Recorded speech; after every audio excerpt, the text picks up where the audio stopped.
ជ្រាបសួរបាទថ្ងៃនេះយើងមកបកស្រាយរូបមន្ត Morse code ហើយខាងឆ្វេងនេះយើងមានរូបជាចតុកោណកែងមួយ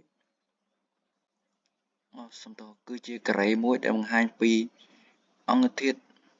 តូចមួយឬក៏ចំណុចតូចមួយដែលគេយកមកសិក្សាដែលតំណាងគេអាចយកចេញមកពីធ្នឹមឬក៏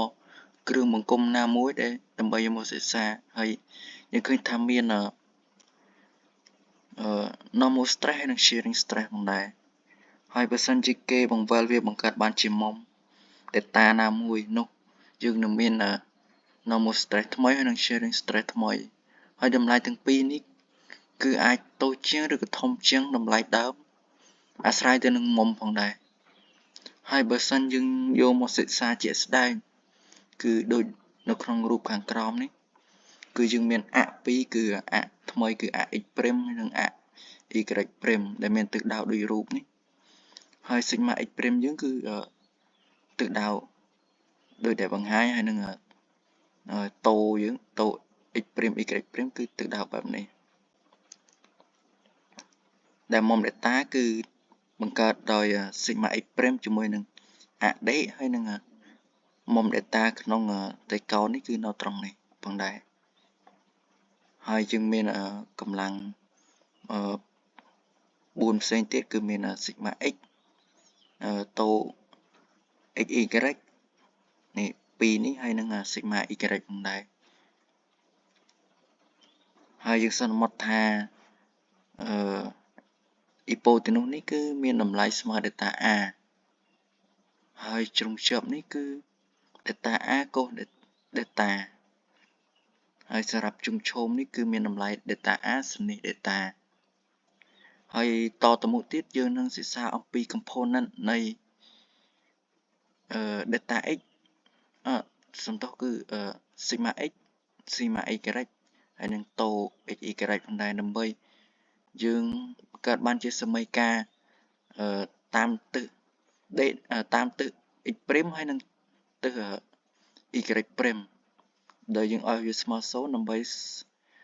ស្រាយរកតម្លៃនៃ sigma x' ហើយនឹងតូ x' y' ហើយបើយើងស្រាយដូចខាងក្រោមយើងមានរូបខាងឆ្វេងនេះគឺសំដៅខ្ញុំបែកកម្លាំងដែលនៅក្នុងទិសដេកគឺមាន delta x ហើយនឹងតូ xy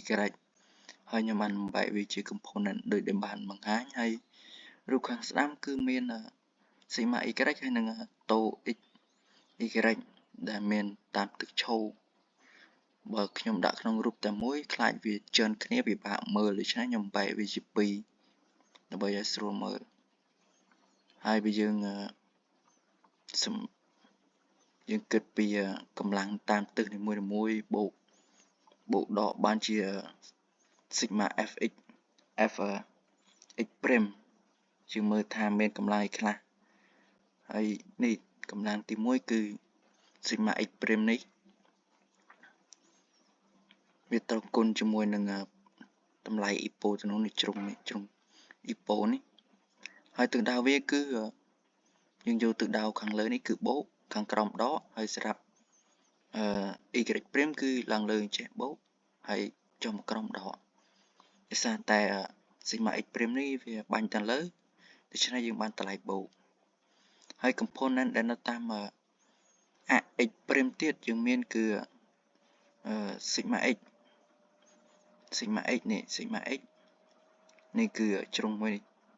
ដែលវានៅជាប់នឹងមុំ delta ដូច្នេះបើយើងបានកូស delta ហើយយើងគុណជាមួយជ្រុងយើងនេះជ្រុង delta a កូស delta ប៉ុន្តែទិសដៅវាគឺច្រាសជាមួយនឹង x' យើងដូច្នេះយើងបានសញ្ញាដកហើយយើងមើលsigma y វិញ sigma y នេះយើងមើលជ្រុងនេះជ្រុងដែលស្របជាមួយ x' យើងគឺវាឈោមជាមួយនឹងមុំ delta ដូច្នេះបានយើងបាន sigma y សន្និស delta គុណជាមួយជ្រុងយើងនេះ delta a សន្និស delta ហើយទិសដៅវាគឺច្រាសជាមួយយើងដូច្នេះយើងបានតម្លៃដកហើយសម្រាប់តូ xy នេះតូ xy យើងមើលនេះជ្រុងនេះគឺស្របជាមួយ x' យើងហើយវា ឈោមជាមួយមុំ data ដូច្នេះយើងបានសនី data ហើយយើងគុណជាមួយជ្រុងយើងនេះជ្រុង data a កូ data ប៉ុន្តែទិសដៅវាគឺច្រាស់ដូចគ្នាដូច្នេះយើងបានសញ្ញាដកហើយសម្រាប់នេះតូ x y នេះយើងមានជ្រុងនេះមួយដែលស្របទៅនឹង a របស់យើងប៉ុន្តែហើយវាជាប់ជាមួយនឹងមុំ data ដូច្នេះយើងបានកូសហើយយើងគុណជាមួយជ្រុងយើងនេះ data a សនី data ហើយទិសដៅវាគឺច្រាស់ដូច្នេះយើងបានសញ្ញាដកដែរហើយសម្រាប់កម្លាំងដែលនៅតាមទិសy' យើងមកមើលវិញគឺមានតូ x' y' បាញ់ទៅលើគឺទិសដៅវាបូកហើយយើងគុណវាជាមួយនឹង data a ហ្នឹងហើយសម្រាប់data x យើងគឺនេះយើងមានជ្រុងនេះគឺវាឈោមគឺយើងបានសនេះគុណជាមួយតម្លៃជ្រុងយើងនេះ data a កូស data ហើយទិសដៅវាគឺស្របទៅនឹងអរបស់យើងគឺបាញ់ឡើងលើដែរដូច្នេះយើងបានតម្លៃបូកហើយសម្រាប់sigma y component របស់វាដែលស្របជាមួយនឹងអរបស់យើងគឺនេះជ្រុងនេះគឺវាជាប់ជាមួយនឹងមុំ data ស្រាប់ផងដូច្នេះវាជាកូសហើយយើងគុណជាមួយជ្រុងយើងហើយទិសដៅបាញ់ចុះក្រោមច្រាស់ដូច្នេះយើងបានតម្លៃដកហើយយើងក៏លេខមកមើលតូ x y វិញគឺយើងមើលឃើញជ្រុងនេះមួយដែលជាប់ជាមួយនឹងមុំ data ដូច្នេះយើងបានតម្លៃកូសហើយគុណជាមួយនឹងជ្រុងយើងនេះ data a កូស data ហើយទិសដៅវាគឺច្រាស់គឺបាញ់ចុះក្រោមគឺបានតម្លៃដកហើយសម្រាប់តូ x y មួយនេះវិញនេះយើងមានជ្រុងនេះដែលវាឈោមជាមួយមុំ data យើងបានសនេះគុណជាមួយជ្រុងយើង data a សនី data ហើយទិសដៅវាគឺឡើងលើដូច្នេះយើងបានតម្លៃបូកហើយសមីការទាំងពីរនេះយើងឲ្យវាស្មើ0ដើម្បីយើងដោះស្រាយបានដោយយើងឃើញថាសមីការខាងលើនេះវាមានតម្លៃ data a រួមដូច្នេះយើងចែកវាចោលមកដើម្បីបានសមីការថ្មីនេះឲ្យស្មើ0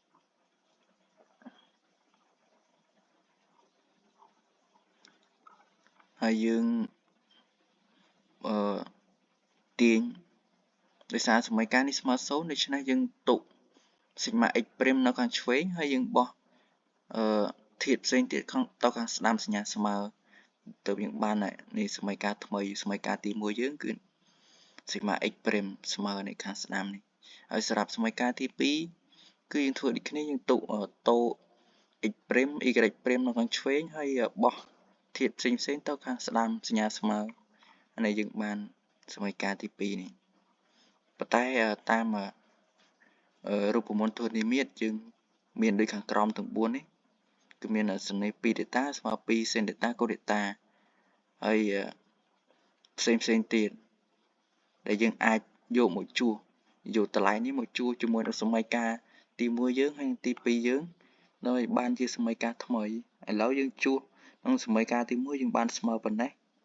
ដែលយើងអាចសម្រួលតទៀតគឺស្មើ data x បូក data y ស្មើចែកនឹង2បូក data x ដក data y ចែក2កុស2 data បូក sin 2 data តូ x y ហើយសមីការទី2គឺយើងដូចខាងក្រោមនេះអត់បាក់សម្រួលច្រើនទេហើយសមីការនេះយើងឥឡូវយើងសិក្សាពីសមីការនេះហើយនិងសមីការនេះយើងឃើញថានៅសមីការទី1គឺមាន sigma x បូក sigma y ចែកនឹង2វាអត់ជាប់តាក់ទងឬក៏អត់ជាប់អនុគមជាមួយ data ទេដូច្នេះយើងអាចបោះវាមកខាងឆ្វេងបាននេះយើងដកមកខាងឆ្វេងមកហើយខាងស្ដាំយើងផ្សេងទៀតយើងទុកដដែលហើយយើងលើកសមីការទាំងសមីការទី1ទាំងអង្គខាងឆ្វេងអង្គស្ដាំលើកជាការ៉េសម្រាប់សមីការទី2យើងមានខាងស្ដាំដៃគឺជាប់អនុគម data ទាំងអស់ដូច្នេះយើងអាចបោះមកឆ្វេងទីគឺយើងទុកនៅដដែលហើយយើងលើកអង្គខាងឆ្វេងជាការ៉េហើយអង្គខាងស្ដាំជាការ៉េយើងលើកជាការ៉េហើយយើងបានខាងឆ្វេងយើងទុកដដែលហើយខាងស្ដាំគឺយើងដោះស្រាយដោយសមីការ a បូក b លើកជាការ៉េណា ដែលនេះជា a នេះជា b ហើយយើងបាន a ការ៉េ បូក 2ab បូក b ការ៉េស្រាប់សមីការទី2គឺដូចគ្នាយើងបានដោះស្រាយដូចខាងក្រោមនេះហើយឥឡូវយើងចាត់ទុកថានេះជាសមីការទី1យើងសមីការថ្មីសមីការទី1ហើយនេះគឺជាសមីការទី2ហើយយើងបូកសមីការទាំងពីរដើម្បីឲ្យវាចេញជារាងសមីការរូបមន្តរង្វង់យើងបូកសមីការទី1និងសមីការទី2ហើយនេះអង្គខាងឆ្វេងយើងបូកអង្គខាងឆ្វេងដែរសម្រាប់សមីការទី2ហើយអង្គស្ដាំបូកគ្នាទាំងអស់តែបើយើងកលេសមកមើលក្នុងវងកញ្ចក់នេះគឺមានកុសការ៉េ2 delta បូកសនីការ៉េ2 delta ដែលតាមរូបមន្តយើងគឺវាស្មើ1ហើយខាងស្ដាំនេះគឺដូចគ្នាវាស្មើ1ដែរដូច្នេះហើយគឺសមីការផលបូកសមីការទី1សមីការទី2វាសម្រួលមកសល់ត្រឹមនេះសម្រួលមកសល់ត្រឹមនេះដែលចូលរាងជាសមីការរង្វង់ហើយសមីការរង្វង់នេះហើយគឺជារូបមន្ត Morse circle របស់យើងដែលវាមាន center របស់វាគឺនៅលើអក្ស x' គឺមានតម្លៃ sigma x បូក sigma y ចែក2 0គឺជា center របស់វាហើយកម្មរបស់វាគឺជារឹសការ៉េនៃខាងស្ដាំដៃនៃរូបមន្តយើងដែរដោយសារខាងស្ដាំដៃរូបមន្តទូទៅនៃរូបមន្តរង្វង់គឺខាងស្ដាំនេះគឺ a ការ៉េដូច្នេះ radius វាគឺជារឹសការ៉េនៃផ្នែកស្ដាំនេះឯងនេះដូចដែលបង្ហាញហើយការបកស្រាយរូបមន្តនេះគឺចាប់ត្រឹមនេះឯងហើយអរគុណសម្រាប់ការតាមដានការបកស្រាយផងដែរសូមអរគុណ